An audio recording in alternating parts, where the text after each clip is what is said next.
Hello, once again. We are in the book of Exodus.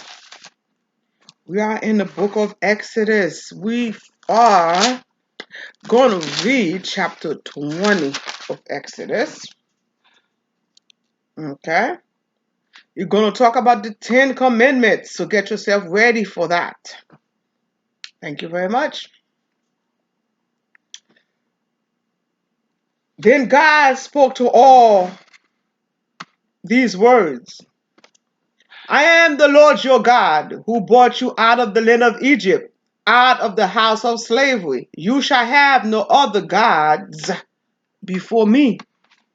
You shall not make for yourself an idol, whether in the form of anything that is in heaven above, or that is on the earth beneath, or that is in the water under the earth.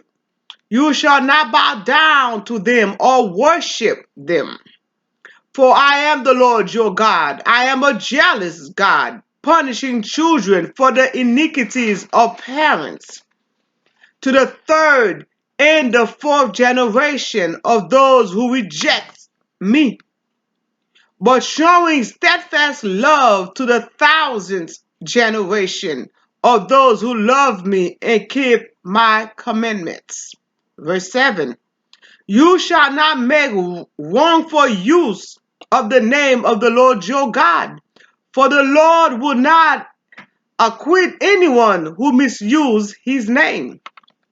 Remember the Sabbath and keep it holy. 6 days you shall labor and do all your works, but the seventh day is a Sabbath to the Lord your God. You shall not do any work, you, your sons and your daughter, your male or female slave, your livestock, or the alien resident in your town. For in 6 days the Lord made heaven and earth, the sea and all that is in them, but rested the seventh day. Therefore the Lord blessed the Sabbath day and consecrated it. Honor your father and your mother, so that your days may be long in the land that the Lord your God is giving you. You shall not murder. You shall not commit adultery. You shall not steal. You shall not bear false witness against your neighbor. 17. You shall not covet your neighbor's house. You shall not covet your neighbor's wife, or male or female slave, or ox, or donkeys, or anything that belongs to your neighbor. 18. When all the people witnessed the thunder and lightning, the sound of the trumpet, and the mountains smoking, they were afraid and trembled and stood at a distance and said to Moses, you speak to us. We will listen. We do not let, but do not let God speak to us, or we will die. Moses said to the people, do not be afraid, for God has come only to test you and to put the fear of him upon you, so that you do not sin. Then the people stood at a distance while Moses drew near to the thick darkness where God was. Verse 22.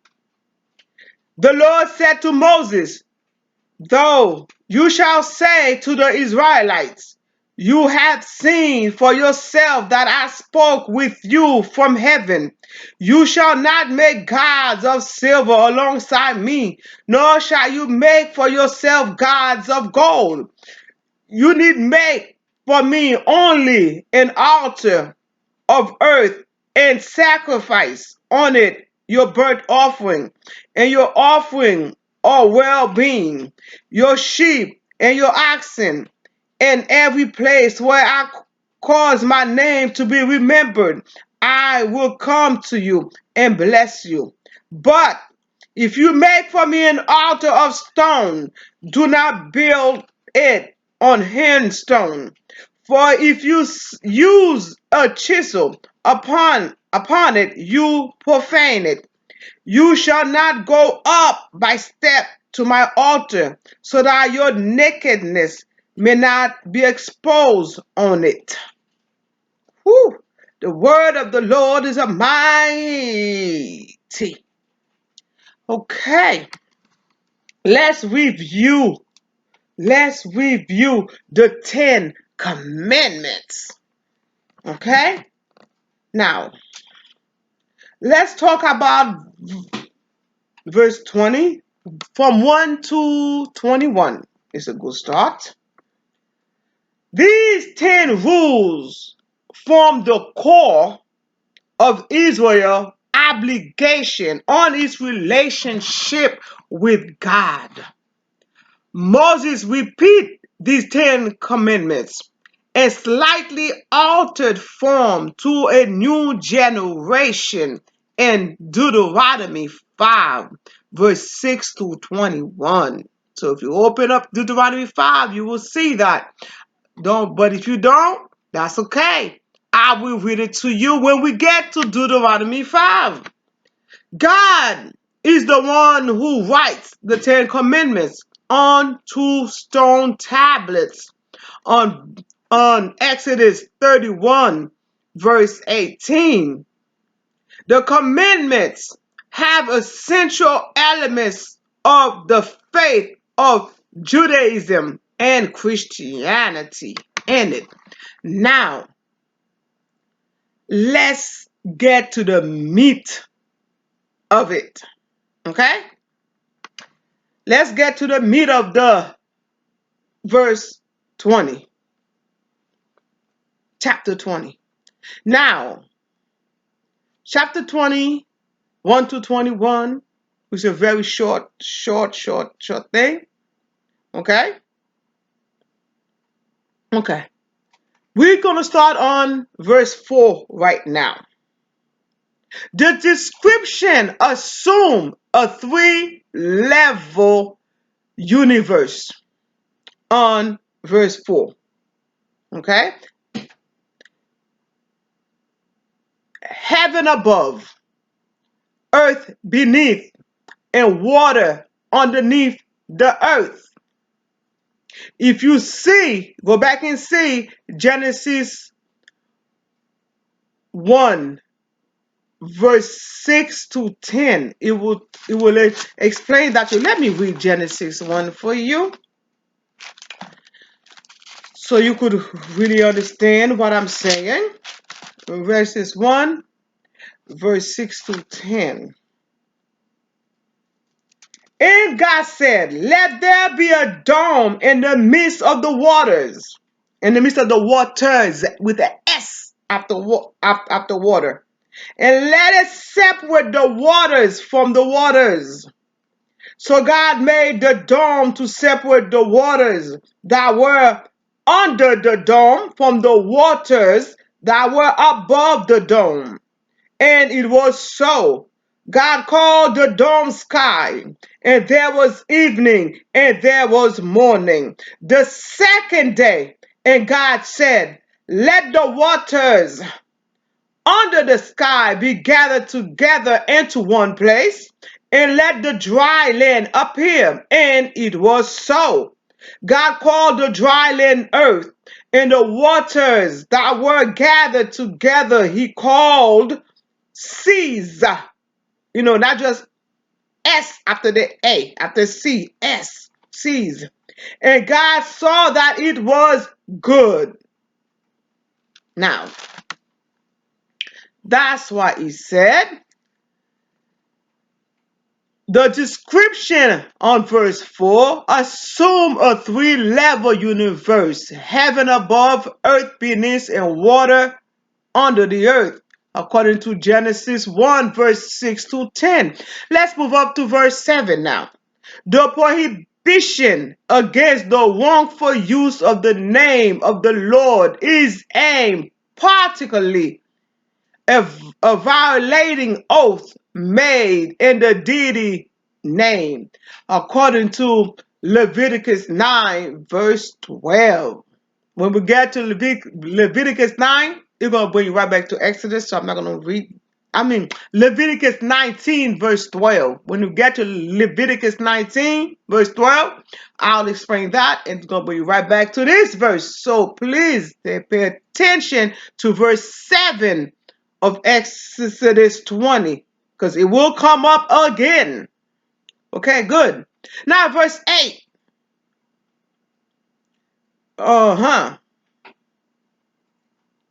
Verse 8. The root meaning of the Sabbath is to stop, to rest. To stop and to rest. To make it holy signifies setting the 7th day apart as different from all the other days of the week. So therefore, on the Sabbath, you must stop whatever you're doing. You must rest. So in other words, it could be holy. Now let's move up to verse 11, because God made it so you could rest that day. Verse 11. In the creation story in Genesis 1, which we did back in Genesis 1, please go back and read it in case you need it. God created the world in 6 days and rested on the 7th, according to Genesis 2, verse 1 and 3. Right? He rested on the 7th. Verse 12 right now. The commitment concerning parents may have originally been aimed especially at the care of elderly parents. Verse 12, he said, honor your father and your mother so that your days may be long, that the Lord your God is giving you. Obey your parents. That's it. Obey them. Do what they ask you to do. You may not understand your parents, but wherever they are, what they see, sitting down, you have not seen even standing up. Their knowledge is beyond your own understanding. That's what the Lord said. My knowledge of things is more than yours. So do what I ask you to do. So that when you get to heaven, you'll be able to understand. You'll be able to see what I'm talking about. You just have a glimpse. So what your parents tell you to do it. Honor your parents. Respect them. Give them their due respect, because without them, you wouldn't be here. Stop being rude to your parents. Go visit them. Take care of them in their old age. Don't give them their flowers after they're dead. It's useless, because they won't be able to smell the flowers. What's the point? I would say, what's the point of giving the dead flowers? Give me my flowers while I'm alive. Give me mine while I'm alive. Give me my chocolate. Like my daughter be saying. She loves giving me dark chocolate. Give me my dark chocolate while I'm alive. You could keep the flowers. Give me my dark chocolate so I could relax in my bed and eat it in peace while I'm making my videos. Give me my chocolate. Honor me while I'm alive. Give me the stuff that I like. You know?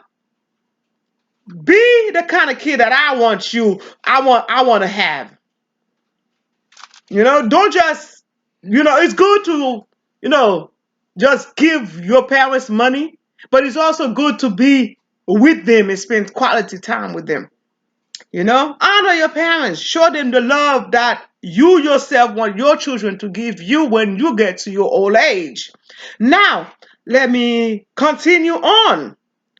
Verse 13. Murder refers to any killing not sanctified by the community, including personal act of revenge. He said, you shall not die. You shall not murder. So you shall not murder. So if you kill someone that is not sanctioned by the community, that is murder, or any kind of revenge or act that you do on your own, that is murder.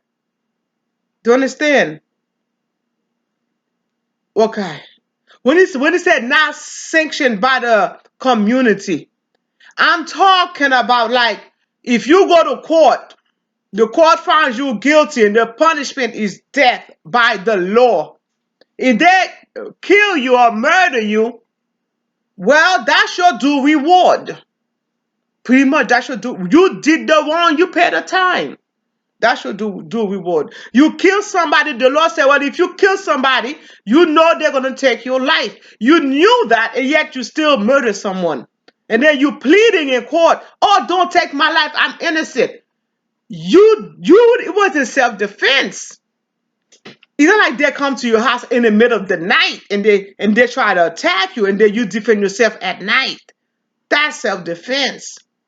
But if it's broad daylight, they come to attack you, call for help, unless you have no other option. You understand? But do not murder anyone. Don't take revenge for yourself, because that is also not right. Now let's move on to verse 16. You shall not bear false witness against your neighbor. Woo!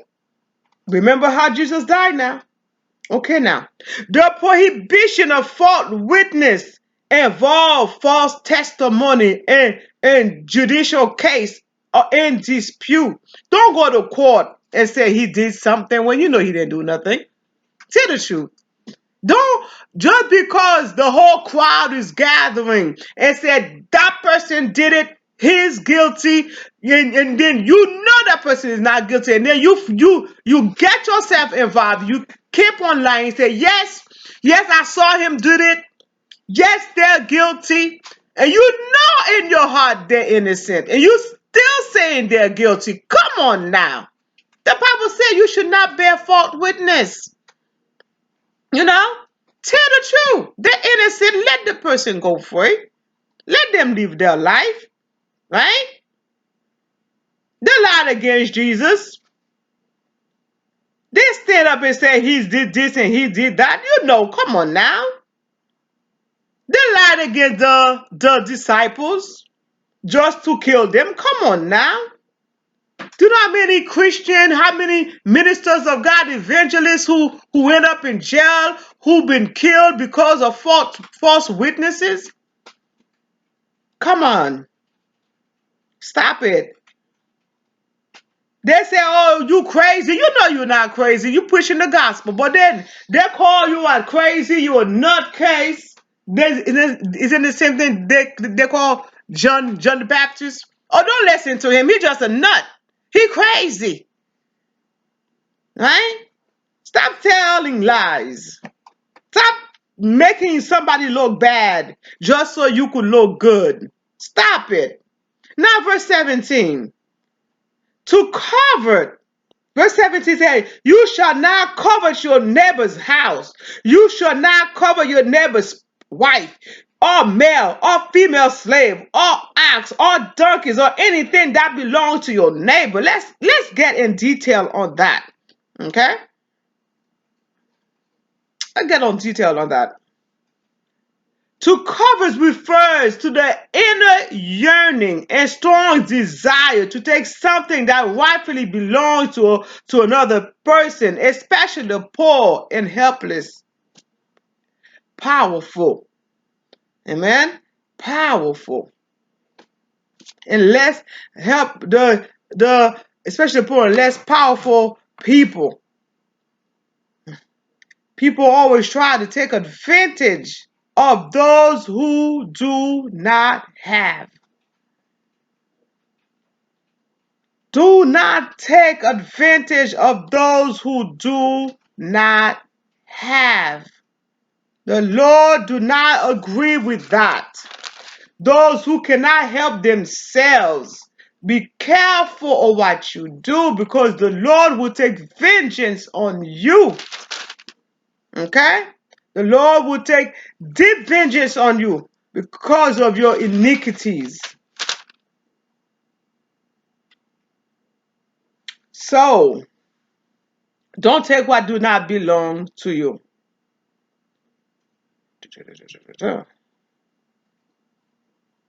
Don't Don't take what do not belong to you.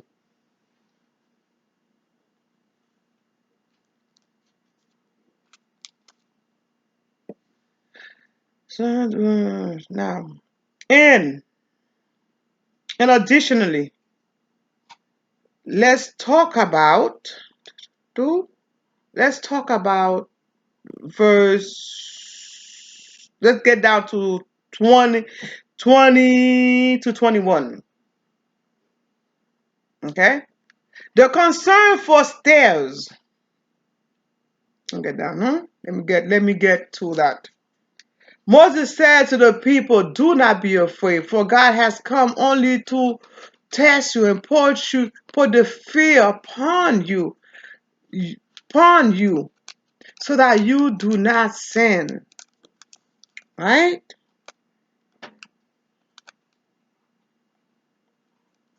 Now, let's concentrate on Exodus 20, 21 to 22, and all the way down to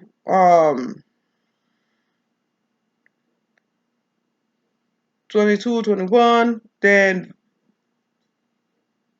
20 to 26. Okay. Now, the concern for stairs and the exposure of nakedness implies that those doing the sanctif oh, refers to the sanctifying of the altar were wolf that were open at the bottom. I don't want to get to that yet until I get to Exodus 21. I will explain that part a whole lot better then, because that more relate to 21. Now, okay. Additional law in the book of the covenant. Let's get to the additional law instead. That's more related to. It goes from 20 verse 22 to Exodus 23 verse 19. Even though I'm going to go back to that, but it's applied to this one a little bit more. Most scholars consider the group of law to be the oldest of all the legal collection of the Bible. These Bible laws have several parallel and subject matters and form two ancient Babylonian laws. The laws alternate between religious concern and criminal concern and economic matter. In another word, right? When you look at your laws, even right now, compare the covenant, the laws that God have gave to Moses for the people of Israel. When you compare these laws to our modern day laws, right? Put it in modern day form. It is the exact law that we are following right now. Exact law. You should not kill, you should not murder, you should not commit adultery. You know it's a sin. It's also against a sin against God and also a social sin, an ethical sins. You should not steal. You steal, you go to jail. You still go to prison. The Bible always tell you don't steal. Don't bear false witnesses. The law is against that too. You go to court, you lie about it. You yourself gonna go to jail. Look at the lawyer that was representing the president of the United States. He ended up in jail, what, for lying. All these things, bearing false witnesses, all that, everything, all these laws that God was giving to people. When you don't follow it, guess what? There's a consequence of it. What's that restaurant that closes every Sunday? Anyway, there's a lot of restaurants around here that close on the Sabbath day, on Saturday. They close on Saturday. They work 6 days of the week and they close on Sunday. They change it when Resurrection Sunday. So when Jesus come on resurrect on that Sunday. A lot of Christians take that as their Sabbath. You see a lot of stores who actually practice the Sabbath, they prosper. Their their employee prosper. Their business prosper.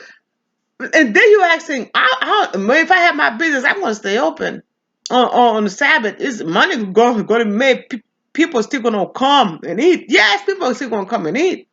But God bless your business more when you follow the word. I'm just, simple as that. Take that one day and rest. Take that day of rest. He works 6 days. He rests on the Sabbath. He take a day of rest. Whatever that day of rest is for you. I don't know. Everybody have their own day of rest. Take that day of rest. Take that day and say, this is the day that God made for me. So I'm going to take it personally and I'm going to rest that day. And you see businesses who either take Saturday, business who even take Sunday as their day of rest. You see them prosper. They prosper. In fact, in the United States, long time ago, Sundays, all stores were closed. And they prosper. A dealership are closed on Sundays. Car dealership are closed on Sunday. And guess what? Everybody's driving a car. Everybody have 2, 3 cars on their lot. I know I got like a few cars on my lot. You know, businesses are always gonna prosper. But are you gonna put God first? Are you gonna put God first? Are you gonna say, you know what, this God made a certain day for me and I'm gonna acknowledge it? Okay? Do what God asks you to do. Put him first in everything. Don't lie, don't cheat, follow his laws and everything will be just right. Okay? Peace be unto you. Hopefully you follow and you share these so other people could know more about the word of God. Peace be unto you in your home. Shalom. Peace.